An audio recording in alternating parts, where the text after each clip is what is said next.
ನಾನು ಆ ಹೆಸರನ್ನು ಸ್ವರ್ಣ ಅಂತ ಮಾಡಿದೆ. ಹಾಗೆ ನಮ್ಮ SPB ಲತಾ ಚಿತ್ರಗಾನ ಲಹರಿ ಟ್ರಸ್ಟ್ನವರು ಕೂಡ ಇದಕ್ಕೆ ನಮ್ಮನ್ನು ಸಹಕರಿಸಿ, ಅನುರಾಗ ಬೀಟ್ಸ್ ಅವರು ಕೂಡ ಕೈ ಜೋಡಿಸಿದ್ದಾರೆ. ಜೊತೆಗೆ ವೆಂಕಟೇಶ್ ಸರ್ ಅವರು ನಮಗೆ ಯಾವಾಗಲೂ ಸಪೋರ್ಟಿವ್ ಆಗಿರ್ತಾರೆ. ಥ್ಯಾಂಕ್ ಯು, ಧನ್ಯವಾದಗಳು ಸರ್.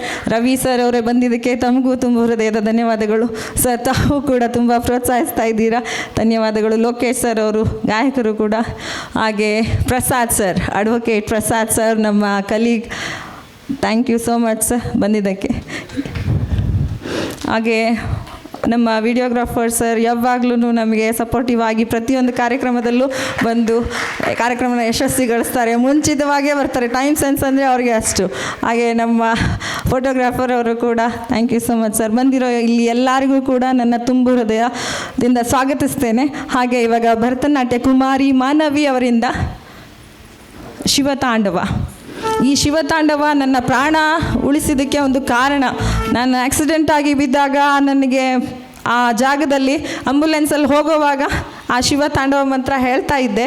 ಅದರಿಂದಾಗಿ ಮರುಜನ್ಮ ಅನ್ನೋದು ಪಡ್ಕೊಂಡಿದ್ರೆ ನನಗೆ ಭಗವಂತ ಈ ಭಗವಂತನ ಸೇವೆಯಲ್ಲೇ ನಾನು ನಿರತರಾಗಿರಬೇಕು ಅನ್ನೋದು ಕೊಟ್ಟಿದ್ದಾನೆ.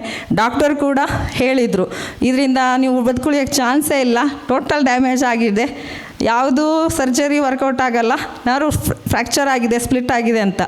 ಅಂಥ ಸಮಯದಲ್ಲಿ ಧ್ಯಾನ, ಮೆಡಿಟೇಷನ್, ಯೋಗ ಅನ್ನೋದು ಮಾಡಿ ಬದುಕುಳಿದು ಈ ರೀತಿ ನಿಮ್ಮ ಕಣ್ಣೆದುರಿಗೆ ಇದ್ದೀನಿ. ಅದರ ನಂತರ ನಾನು LLB ಮಾಡಿದ್ದು. ಇಂಜಿನಿಯರಿಂಗ್ ಓದಿದ್ರು, MBBS ಸೀಟ್ ಸಿಕ್ಕರೂ ಬಿಟ್ಟಿದ್ದೀನಿ. KLE college medical. ಡಾಕ್ಟರ್ ಆಗಬೇಕಾಗಿರೋಳು ಆಗಲಿಲ್ಲ. ಇಂಜಿನಿಯರ್ ಓದಿರೋಳು, IBM ಕಂಪನಿ ಕೆಲಸ ಮಾಡಿರೋಳು ಅಲ್ಲಿ ಉಳಿಲಿಲ್ಲ. ಈ ಆಕ್ಸಿಡೆಂಟ್ ಆದ ನಂತರ ಮತ್ತೆ LLB ಮಾಡಿ ಅದನ್ನು ಮತ್ತೆ ಓದೋ ಕಡೆ ಕಾನ್ಸಂಟ್ರೇಟ್ ಮಾಡಿ ಈಗ LLM ಮಾಡಿಕೊಂಡು ಕೋರ್ಟಲ್ಲಿ ಕಾರ್ಯನಿರತವಾಗಿ ಧರ್ಮೋ ರಕ್ಷತಿ ರಕ್ಷಿತ ಅನ್ನೋದು ನನ್ನ ಬಾಳಿನಲ್ಲಿ ಅಕ್ಷರಶಃ ಸತ್ಯ ಅನ್ನೋದು ಸಾಬೀತಾಗಿದೆ. ಧರ್ಮನ ನಾವು ರಕ್ಷಣೆ ಮಾಡಿದ್ದೆ, ಆ ಧರ್ಮ ನಮ್ಮನ್ನು ಕಾಪಾಡುತ್ತೆ ಅನ್ನೋದಕ್ಕೆ ನಾನೇ ಜೀವಂತ ಸಾಕ್ಷಿ. Thank you. ಬರಲಿ.